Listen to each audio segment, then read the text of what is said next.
किसी ने मेरे को पूछा कि आप अपने क्लाइंट की होस्टिंग कैसे मैनेज करते हो। देखो बहुत ही सिंपल रूल है मेरा अपना, ठीक है।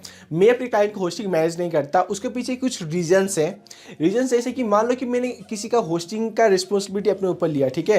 अगर खुदा न खास्ता इन फ्यूचर उसका सी पैनल डाउन हो गया, ठीक है, उसका होस्टिंग डाउन हो गया, उसका पैनल पे वायरसेस घुस गए, ठीक है, किसी ने हैकिंग अटैक कर दिया, कोशिश कर लिया, तो ये सारी रिस्पॉन्सिबिलिटी अपने ऊपर आ जाती है। इसी के लिए ये सारी चीज़ें आप वॉक ओवर अपने ऊपर मत लो। अभी के टाइम पे मैं देखता हूँ मार्केट में बहुत ही गंदा ट्रेंड चला है, ठीक है। लोग मतलब एजेंसीज ना लोगों को बहुत काट रहे हैं, मतलब उनका बहुत बुरी तरह से काट रहे हैं। वो करते क्या है कि वो अपने क्लाइंट्स को कहते हैं कि मैं आपको 5,000 रुपये लूँगा, मैं आपसे 5,000 रुपये लूँगा, मैं आपको एक डोमेन और होस्टिंग साथ में दूंगा। अब वो एक्चुअली में करते क्या है पीछे कि वो एक बड़ा सा होस्टिंग प्लान ले लेते हैं। अब वो उसी होस्टिंग प्लान वो 300 400 यहाँ तक कि 500 लाइक वेबसाइट्स उसमें होस्ट कर दिए हैं। अब कोई नया बिजनेस है, ठीक है, उसका में ज़्यादा ट्रैफिक आने वाला नहीं है, उसका होस्टिंग में वर्कलोड बनने वाला नहीं है। अब वहाँ तक चलो मान लो ठीक है, लेकिन वो अगले साल क्या करते हैं, फिर से वो 5,000 रुपये लेते हैं, फिर से अगले साल 5,000 रुपये लेते हैं। और मैं ये बिल्कुल रिकमेंड नहीं करता कि आप किसी वेंडर से होस्टिंग लो, ठीक है। एक नॉर्मल किसी वेंडर से आप होस्टिंग लो। उसका मैं एक रीजंस बताता हूँ, देख लीजिए। मान लीजिए कि आपको इन फ्यूचर उसके साथ आगे काम करने का मन नहीं है, ठीक है, तो वो क्या कहेगा कि आप एक्स अमाउंट ऑफ पेमेंट दो तो मैं आपका ये एक्सेस दूंगा, ठीक है। वो आपको कह सकता है कि मैं आपको वेबसाइट को डाउन कर दूंगा। आपको मतलब कुछ भी हो सकता है ना। वो अगर वो इंसान फ्रॉडी निकला, अगर वो इंसान ट्रस्टवर्दी नहीं निकला, तो वो ऐसा कर सकता है। अंदर का बात कोई नहीं जानता, ऐसा हो सकता है। इसलिए मैं आपको कहूँगा कि पूरा एक्सेस आप अपने पास रखो। आपको किसी वेंडर को, एजेंसीज को देने का जरूरत नहीं है।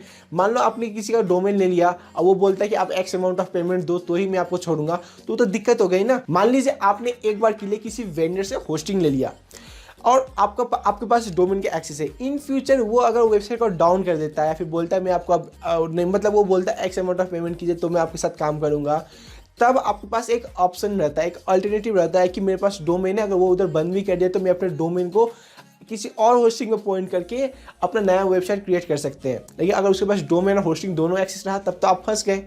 इसलिए मैं रिकमेंड नहीं करता। दूसरा रीज़न क्या है कि अपने ऊपर बहुत ज़्यादा वर्कलोड आ जाता है। एक बार हुआ क्या, मैंने एक ही बार ऐसा किया है, उसके बाद मैंने कभी नहीं किया है।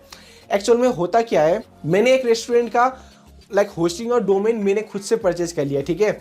परचेज मतलब उनका मैंने खुद से परचेज कर लिया एक रेस्टोरेंट का, क्योंकि उनके पास कार्ड नहीं था, उनको दिक्कतें आ रही है, तो उन्होंने रिक्वेस्ट की, मैंने एक बार के लिए कर दिया। हुआ क्या कि एक बार मैंने उनको वैसा कर दिया, अगला साल जब रिन्यू करने का टाइम आया, उनको मैंने 15 दिन पहले एक रिमाइंडर भेजा। 8 से 9 बार तक मेरे टीममेट उनको और खुद मैं पर्सनली उनको कांटेक्ट किया, लेकिन उनकी तरफ से कोई रिस्पॉन्स नहीं आता था। वो मैसेज देखते थे, कॉल फ़ोन पिक नहीं करते थे, और ऐसा कुछ कर मतलब इस टाइप का कुछ वो करने लगे। तो इससे अपने को लगता है क्या है कि वो इंटरेस्टेड नहीं है। अब बाद में हुआ क्या, वो 2 महीने के बाद, 2 महीना 10 दिन के बाद वो आकर कहते हैं कि मेरे को अब वेबसाइट लाइव चाहिए, जबकि उनका सब कुछ बंद हो चुका था, डोमेन भी उनका लगभग एक्सपायर हो चुका था। और ऐसा होता है। इसी के लिए डोमेन और होस्टिंग का अपने ऊपर जिम्मेवारी लेना ही नहीं है। अगर आप डोमेन और होस्टिंग का जिम्मेवारी खुद के ऊपर लेते हो तो काफ़ी ट्रबल में फंस जाओगे। और मैं क्लाइंट्स को और सारे लोगों को कहता हूँ, होस्टिंग और डोमेन आपको किसी वेंडर से लेने का जरूरत नहीं है, आप एक अच्छी कंपनी से लो, ठीक है। अच्छी कंपनी के लेने का फ़ायदा ये है कि अगर आप उनसे लेते हो तो आपको मतलब कम कॉस्ट में ज़्यादा आपको मिलता है, ठीक है। आपको फ्री डोमेन मिल जाता है, आपको 3-4 हज़ार रुपये में आपको 1 साल के लिए मिल जाता है। जैसे मैं प्रीफर करूँगा, अगर आप सिर्फ डोमेन परचेज कर रहे हो तो मैं आपको GoDaddy प्रीफर करूँगा। अगर आप लाइक होस्टिंग ले रहे हो तो आपको वहाँ पे 3-4 लाइक ऑप्शन है, मैं आपको लिंक डिस्क्रिप्शन में दे दूँगा, वो मेरे एफिलिएट लिंक से अगर आप हम लोग से लेते हो तो मैं आपको कुछ बोनसेस दूंगा, ऑब्वियसली दूंगा, ठीक है। तो होता क्या है कि अगर आप खुद से होस्टिंग लेते हो तो आपको कम अमाउंट में ज़्यादा लंबे समय तक मिल जाता है होस्टिंग, ठीक है। आपको मान लीजिए अगर आपने 6-7 हज़ार रुपये दिया था, आपको 4-5 साल के लिए भी होस्टिंग मिल जाता है, कूपन कोड वगैरह आपने यूज कर लिया तो ये सारी चीज़ें होता है। तो मैं आपको इसी के लिए सब कुछ रिकमेंड, मतलब मैं अपनी तरफ से ऑनेस्ट तरीके से मैं आपको सब कुछ रिकमेंड कर दिया। ये बिल्कुल रिकमेंड नहीं करूँगा कि आप अपना पूरा कंट्रोल किसी और के हाथों में दो। कंट्रोल आपके पास होना चाहिए, कुछ पर्टिकुलर चीज़ का एक्सेस उसके पास होना चाहिए।